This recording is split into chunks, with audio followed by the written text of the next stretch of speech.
මම ඇත්තටම පර්මිට් එක ගැන කතා කරන්න ආයෙ ඔබතුමාට ඒක ඕන නම් ඒකත් කියන්න. නෑ ඒකපා. නා නෙමෙයි මහත්තයෝ. කියලා තියෙනවද කම්කරුවන්ට මේ වැටුප් වැඩි කිරීමට අපි විරුද්ධයි කියලා. මේ රටේ මහ ජනතාවගේ බදු මුදල් වැටුප් වැඩි කරන්න යොදා ගන්නවා. එතන අර්බුදයක් තියෙනවා. ආයේ කතාවක් නෑ. True not taking. ඊට පස්සේ මේ හැපැත්තේ තියෙන මේ පිටින් බකට් කියන. සම්පූර්ණ තෙමේ. එතන ඊට සයිඩ් අපි හදපු හිතුවේ. බැසිල් රාජපක්ෂ මහත්තයා මුදල් නැමැති විදියට ඉන්නකොට ප්‍රොඩක්ෂන් එක අරන් ගිහිල්ලා බැසිල් රාජපක්ෂ මහත්තයා දුන්නා පෞද්ගලික සුඛ විහරණයකට. කරුණාකරලා අපිට ඉතරි දෙනවා එහෙම කරන්න එපා.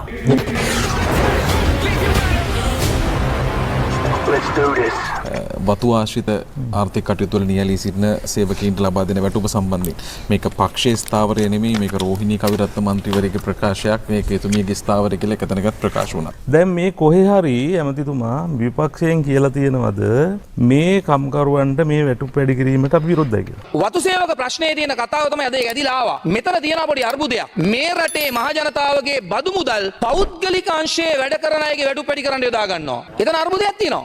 එතන අර්බුදයක් තියෙනවා. ආයේ කතාවක් නෑ. අපි ඉතිහාස බලනකොට කිසිම ආණ්ඩුවක් ඇවිලා අයවැයෙන් සල්ලි වැයින් කරලා නැහැ. ඔයාලට දෙන්න ඕන නම් ඒක වැඩි කරන්න අවශ්‍යයි නම් වතු හිමියන් සමග සාකච්ඡා කරලා ඒක කරගන්න තිබ්බනේ. යම් සමග කාලයක් තිස්සේ සාකච්ඡා ඔව් දැන් මේ පාරත් සාකච්ඡා කරලා ආවා කියලා නේ 200ක් ගැන කිව්වේ. යාපාන ආණ්ඩුවත් ඇවිලා රුපියල් 50ක් දෙනවා කියලා ඒකත් අපිට දෙන්න බැරි වුණේ. මේ පළවෙනි වතාවට මේ ආණ්ඩුව මිලියන 5000ක් වැයින් කරලා තියෙනවා. කාට හරි කමක් නැහැ. යම් වැටුපක් වැඩි වෙනවා නම් ඒකට විපක්ෂයක් විදියට කොයි මොඩේද විපක්ෂින් දෙගෙන ඒකට කැමති වෙන්නේ. වතු සේවක ප්‍රශ්නේ තියෙන කතාව තමයි මහ ජනතාවගේ බදු මුදල් පෞද්ගලික අංශයේ වැඩ කරන අයගේ වැටුප් වැඩි කරන්න යොදා ගන්නවා. එතන අර්බුදයක් තියෙනවා. ආයේ කතාවක් නෑ. කොයි මොඩේද මේකට කැමති වෙන්නේ. එතන අර්බුදයක් තියෙනවා. ආයේ කතාවක් නෑ. අම්මාගේ රෙද්ද. දැන් සමහර විපක්ෂ කණ්ඩායම ඒකට වචන කරා. ඊට පස්සේ අපිත් එක්ක කෝල් මේ ටෙලිෆෝන් කෝල් එක දාලා ඊට පස්සේ ඒගොල්ලෝ සෝරි කිව්වා. පළවෙනි වතාවට මේ ජනාධිපතිතුමාට මම ස්තුති කරන්නේ මේක එයා ගත්ත තීන්දුවට ඇති. එක්තරා තෝරාගත්ත රජයේ පෞද්ගලික අංශයේ කණ්ඩායමකට රජයේ බදු ආදායමින් එහෙම ලබා දෙන්න ක්‍රමවේදයක් තියෙනවද? මට හිතන්නේ මේ අවුරුදු ගාන මේගොල්ලන්ට කරන්න බැරි වෙච්ච දෙයක් අපි කරනකොට පොඩ්ඩක් ඉන්න බැරි තත්ත්වයක් වගේ වෙලා තියෙනවා. නෑ අපිට ඉන්න බැරි කිසිම ප්‍රශ්නයක් නෑ. එතන අර්බුදයක් තියෙනවා. ආයේ කතාවක් නෑ. අර ඵලයන් බයි යන්න. මිලියන 12500 මේ කැබ් රට 1770 කියන. ගොඩක් වෙලාවට පර්මිට් එකක් දුන්නේ මේ දේශපාලඥයන් අන්ලිමිටඩ් amount. කෝටි 3කට ඒ කාලේ විකුණපු එක දැන් කෝටි 5කට විකුණයි.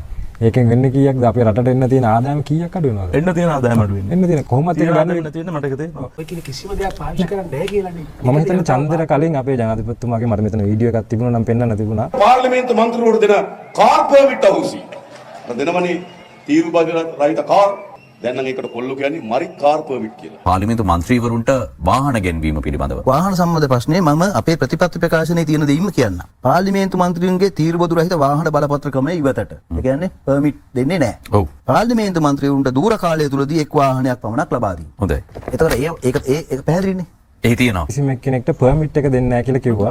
පාවිච්චි කරලා බාර දීලා යන වාහනයක් දෙනවා කියලා කිව්වා.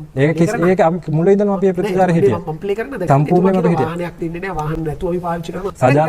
සදාචාරයයි දේශපාලන සදාචාරයයි මේ දේශපාලන භාවිතාවයයි මොකක් හරි අපි වැඩ කරන්න ගන්න මොකක් හරි උපකරණයක් අක්කයි තියෙන පටලියවිල්ල ඔයගොල්ලෝ බේර ගන්න ඕන. අපි මාප්පලේ වාහන වික්කේ මොකද?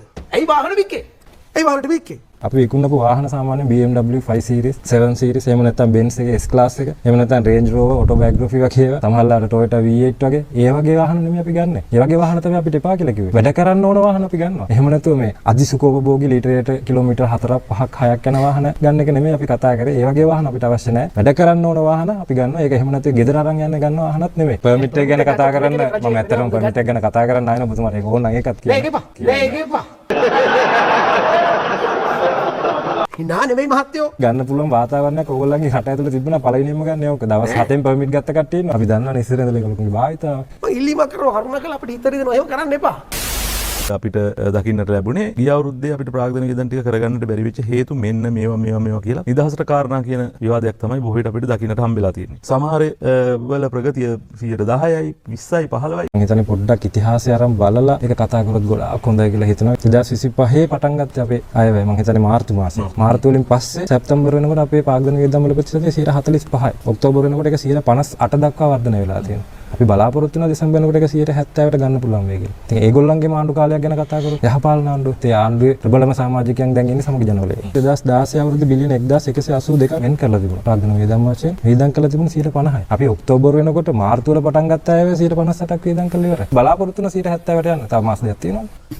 දැන් මෙතුමා මට කියනවා මේ පාර අඩු ගානේ 150යි 60යි වත් වෙනවා 2020 21 132යි 50යි වුණා. අයහත් කියලා ඔය ඉතින් ඒ තිබිච්ච කොවිඩ් වසංගතයත් එක්ක 2016 ගැන මොකද? 16 කීයද? 2016 50යි. 2016 දැන් අද වෙනකොට අපි 58යි.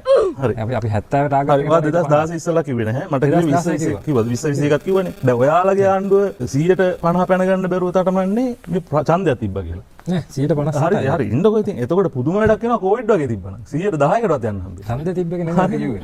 ඒක මේ ඉතාමත්ම පැහැදිලිව ඔබතුමා දැන් නැහැ කියන්නේ. ඒක නිසා අපේ ප්‍රගතිය හොඳ නැහැ කියන එක තමයි වැරදි කියලා කියන්නේ. අපි ඇත්තටම 170 දැන් තව මාස දෙකකුත් තියෙනවා ඒක හරි. දැන් ඔයාලා 158යි මේ 2016 ඔයගොල්ලන්ගේ ආණ්ඩුවෙන් තිබ්බ 150 ගැන කතා කරන්නේ නැහැ. ඒ 16 නයි ඒක හරි. 11000ක් වෙනකන් ජනාධිපතිවරයාගේ වියදම වැඩි කරගෙන ඒක වැඩි කරගෙන තියෙනවා 135. හැබැයි ඒක ගැන අපම කතා නැහැ. මෙම කවදාවත් කවුරුත් වැඩි කරගෙන නැහැ.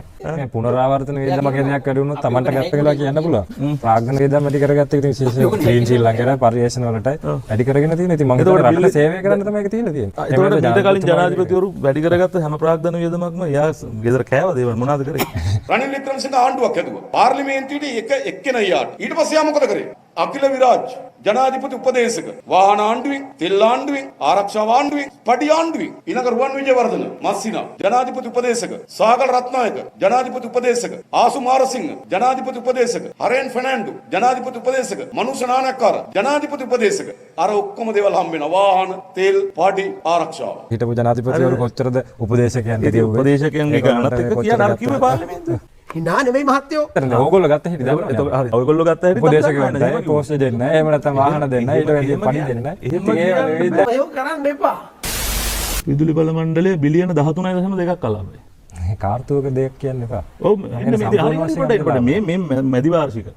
එම් දැන් මේ කාර්තුව ගැන කොහොමද කියනවා දෙසැම්බර් එක දැන් දන්නවද? දැන් දෙකම එකතු වුණාම අපිට අනිවාර්යෙන් ලාභයි. හරි ඒ ඉස්සරහා එකක් නෙවෙයි කියන්නේ. අද වෙනකොට ඒක ජනවාරි සෙප්තැම්බර් වෙනකොට 2025 ප්‍රොෆිට් එක කොමියුලටිව් ප්‍රොෆිට් එක බිලියන 25.46ක්. සැප්තැම්බරෙදි සෙප්තැම්බරෙදි. ඒ කියන්නේ ජූනි වල ඍණ 13ක් තිබිලා සැප්තැම්බර් බිලියන 25.46ක්. ධන 25.46ක් වලට පත් වෙලා තියෙනවා. CB achieved cumulative profit after quarter 3. හරිනේ.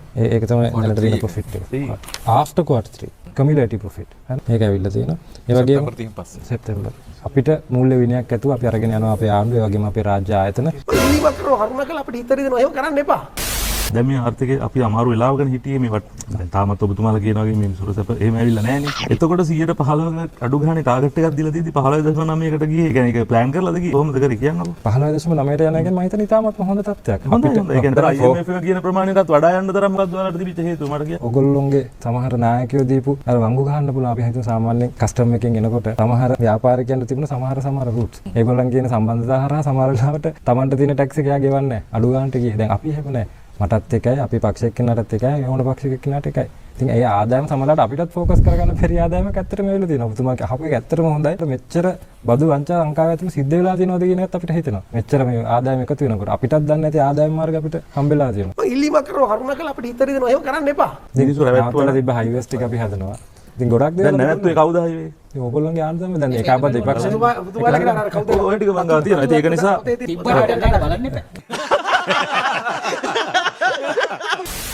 මම ගියා මේ රූපවාහිනියේ අපිව ලස්සන කරන ස්ථානෙට. සම්පූර්ණයෙන් ගත්තාම ක්ලීන් ශ්‍රී ලංකා කෙසේ වෙතත් දැන් මේ ස්ථානයේ තිබ්බ රූපවාහිනී යන්ත්‍රය නෑ. ඒක එකපාරටම නැතු ගිහින් මේ ආණ්ඩුව ආවට පස්සේ. ඊට පස්සේ මේ හැපැත්තේ තියෙන මේ පෙතින් බකට් කියලා. සම්පූර්ණ තෙමෙනවා. ඇත්තට මේ රූපවාහිනිය එතන හිල් හැදුවේ අපිද?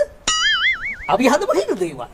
පෞසගේ නොවැම්බර් මාසේ ඇවිල්ලා අපි හිල් හැදුවා. ඒ ජාතික රූපවාහිනිය. හිනා නෙවෙයි මහත්තයෝ. කොහොමද මේක ඇත්තටම පාඩු වුනේ? එන්න තිබ්බ ආයෝජන එන්න තිබ්බ සල්ලි ටික වෙනත් තැන් වලට අරගෙන ගියා. අපිට කොහොමද මේ 70 වසරක සාපේකල අපිට කියනවනේ. ඔබතුමා එවකට හිටියේ පොදු ජන පෙරමුණේ. එවකට CSN නාලිකාවට රූපවාහිනිය ආයතනයට හිමි වෙලා තිබිච්ච මැච් ටික ඔක්කොම ගලවගෙන ගියා ඒ වගේට. ඒ වගේම තමයි මෙතන ලොතරැයි දෙකක් ජාතික රූපවාහිනිය සජීවීව විකාශය කළා. ඒක බැසිල් රාජපක්ෂ මහත්තයා මුදල් ඇමති විදියට ඉන්නකොට පෞද්ගලික හිතුමතේට පෞද්ගලික පුද්ගලයෙක් ඉලක්ක කරගෙන මේ ප්‍රොඩක්ෂන් එක අරන් ගිහිල්ලා බැසිල් රාජපක්ෂ මහත්තයා දුන්නා පෞද්ගලික සුඛ විහරණය වෙනුවෙන්. ඒකෙන් තමයි රූපවාහිනියට ආදායම අහිමි වෙලා මේක බිඳ වැටෙන තැනකට ආවේ මැච් ටික ගැලවුණත් එක්ක. අපි කරපු දේවල් කර කර ඉන්න නේ මෙයාට බලය දුන්නේ. ඒක මේ තත්ත්වයට පත් කිරීමේ සම්පූර්ණ වගකීම විශේෂයෙන්ම කලින් ඉඳපු ආණ්ඩුව බාර ගන්න ඕනේ. ඒතර ඔබතුමාලත් ඒකට වගකීමකට බැඳෙන්න වෙනවා පොදු ජන පෙරමුණ ආණ්ඩුව විදියට.